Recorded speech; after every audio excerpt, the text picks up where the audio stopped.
چوٹی کی چیز صبر ہے، آخری چیز جو بیان ہوتی ہے وہ صبر ہے۔ سورۃ العصر میں آخری بات وتواصوا بالصبر یا ایھا الذین آمنوا استعینوا بالصبر والصلاۃ، اے ایمان والو مدد حاصل کرو صبر سے اور نماز سے۔ ان اللہ مع الصابرین، اللہ تعالیٰ صبر کرنے والوں کے ساتھ ہے۔ اور پھر آگے چل کر وبشر الصابرین الذین اذا اصابتهم مصیبۃ قالوا انا للہ وانا الیہ راجعون، اے نبی بشارت دیجئے، خوشخبری دیجئے ان صبر کرنے والوں کو کہ جن پر جب بھی کوئی تکلیف یا مصیبت نازل ہوتی ہے وہ کہتے ہیں کہ ہم اللہ ہی کے ہیں اور اللہ ہی کی طرف ہمیں لوٹ جانا ہے۔ صبر کا مفہوم ہے اپنے آپ کو تھامنا، روکنا، برداشت کرنا، تحمل کرنا، اور جو بھی اپنا ایک طے شدہ مقصد ہے کسی بھی مخالفت سے بددل ہوئے بغیر، کسی بھی تکلیف یا مصیبت سے ہراساں ہوئے بغیر اس کی طرف پیش قدمی کیے چلے جانا۔ بڑی سخت سردی پڑ رہی ہے، فجر کا وقت ہے، گرم پانی کا اہتمام نہیں ہے، اب اس وقت فجر کی نماز کے لیے اٹھنا، ٹھنڈا پانی اگر ہے تو وضو تو کرنا ہوگا، اس ٹھنڈے پانی سے وضو کرنا، اس وقت لحاظ سے نکلنا ہی بہت مشکل، ٹھنڈے پانی سے وضو کرنا اور مصیبت۔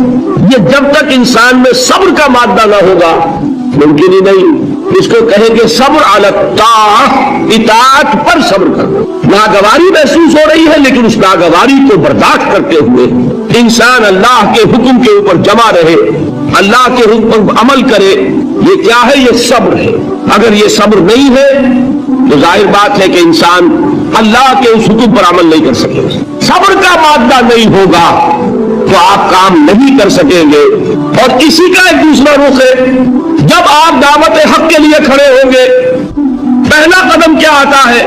استہزاء، تمسخر، مذاق اڑانا، جس کی میں مثال اب دینا چاہتا ہوں محمد رسول اللہ صلی اللہ علیہ وسلم کی شخصیت سے۔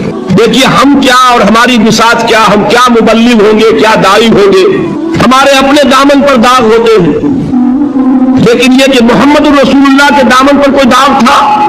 ان کو تو سارے مکے والے الصادق الامین کہتے تھے، نہایت محبوب شخصیت تھے، ان کے لیے تو جا صادق یا الامین یہ الفاظ سننے میں آتے تھے، آنکھوں کا تارا۔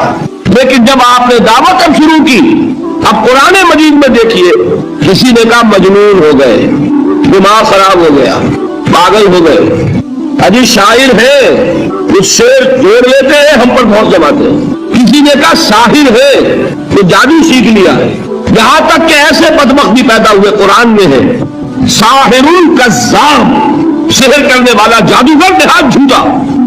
یہ الفاظ کہے جا رہے ہیں کس کی شان میں؟ محمد الرسول اللہ صلی اللہ علیہ وسلم۔ قرآن میں نقل کیا گیا یا ایھا الذی نزل علیہ الذکر انک لمجنون، کبھی آپ نے اس کا ترجمہ سوچا؟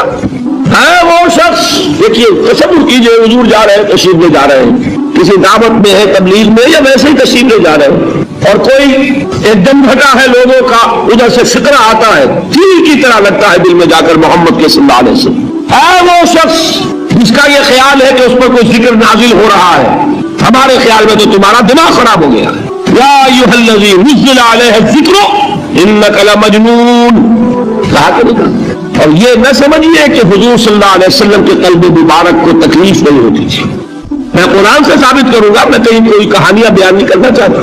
قرآن نے کہا ہے وَلَقَدْ نَعْلَمُ أَنَّكَ يَضِيقُ صَدْرُكَ بِمَا يَقُولُونَ، اے نبی ہمیں خوب معلوم ہے صلی اللہ علیہ وسلم کہ جو کچھ یہ لوگ کہہ رہے ہیں اس سے آپ کا سینہ بھجتا ہے، یہ جو گھٹن ہوتی ہے، صدمہ ہوتا ہے۔ أَنَّكَ يَضِيقُ صَدْرُكَ بِمَا يَقُولُونَ، ہمیں خوب معلوم ہے کہ جو کچھ یہ باتیں آپ کو سننی پڑ رہی ہیں، یہ کڑوی کسیلی باتیں، یہ جو فکرے چست ہو رہے ہیں، استہزاء ہو رہا ہے، تمسخر ہو رہا ہے۔ سورہ حجر میں ہے ایک جگہ کھڑے ہوئے لوگ قرآن کا مذاق اڑا رہے ہیں، بھائی فلاں آیت تم لے جانا، فلاں آیت میری ہوگی، اس کے ٹکڑے کر رہے ہیں، اس کے ٹکڑے حصے بکھرے کر کے ڈیما بنا کر ان آیات کا تمسخر اڑا رہے ہیں۔ ایک جگہ قرآن مجید میں مذکور ہے کہ فرشتوں کا مذاق اڑ رہا ہے۔ بھائی یہ دیکھو محمد نے کہا ہے صلی اللہ علیہ وسلم کہ جہنم پر تو کل 19 فرشتے ہیں، علیہا 19 قرآن میں آیت نازل ہوئی۔ ایک پہلوان کہتا بھائی 10 کو تو میں سنبھال لوں گا، باقی 9 کا تم انتظار کر لو۔ یہ باتیں آ رہی ہیں حضور کے کانوں میں، کلام الہی کے ساتھ کیا سلوک ہو رہا ہے، مجھ پر کیا فتوے چست کیے جا رہے ہیں، مجھ پر جس طریقے سے استہزاء اور تمسخر کا رویہ اختیار کیا گیا ہے، دل بھچ رہا ہے، دل میں صدمہ ہے۔ دیکھیے سورہ نون ہے، اور میرے نزدیک یہ دوسری وحی ہے جو حضور پر نازل ہوئی ہے، اس کی ابتدائی آیات، نون والقلم وما یسطرون ما انت بنعمت ربک بمجنون وان لک لاجرا غیر ممنون وانک لعلی خلق عظیم فستبصر ویبصرون بأیکم المفتون ان ربک هو یعلم بمن ضل عن سبیلہ وهو اعلم بالمہتدین۔ نون قسم ہے قلم کی اور جو کچھ یہ لکھتے ہیں، اے نبی آپ اپنے رب کی نعمت سے مجنون نہیں ہیں۔ یہ کیوں کہا جا رہا ہے؟ حضور کو جو صدمہ پہنچا ہے وہی نازل ہوئی ہے دل جوئی کے لیے، تسلی کے لیے۔ آپ کیوں برا منا رہے ہیں؟ اے نبی آپ کیوں صدمہ، رنج اور اندوہ محسوس کر رہے ہیں؟ ان بدبختوں کے کہنے سے کوئی آپ مجنون ہو جائیں گے؟ مانتا بے نعمت رب کا بھی مجنون وَإِنَّ لَكَ لَأَجْرًا غَيْرَ مَمْنُونٍ۔ آپ کو جو یہ صبر کرنا پڑ رہا ہے، آپ کو جو یہ جھیلنا پڑ رہا ہے، اس کی وجہ سے آپ کو وہ اجر ملے گا جس کا سلسلہ کبھی منقطع نہیں ہوگا۔ وَإِنَّكَ لَعَلَىٰ خُلُقٍ عَظِيمٍ، اور اے نبی آپ تو خلق عظیم کے حامل ہیں۔ آپ کا اخلاق، آپ کا کردار، آپ کی سیرت، آپ کی شخصیت میں طہارت، نفاست، پاکیزگی، آج تک دنیا میں کوئی پاگل، کوئی مجنون ایسا بھی دیکھا؟ یہ ساری باتیں اللہ تعالیٰ حضور کی دلجوئی کے لیے فرما رہے ہیں۔ اس سے آپ اندازہ کیجئے کہ کتنا صدمہ ہوتا ہوگا۔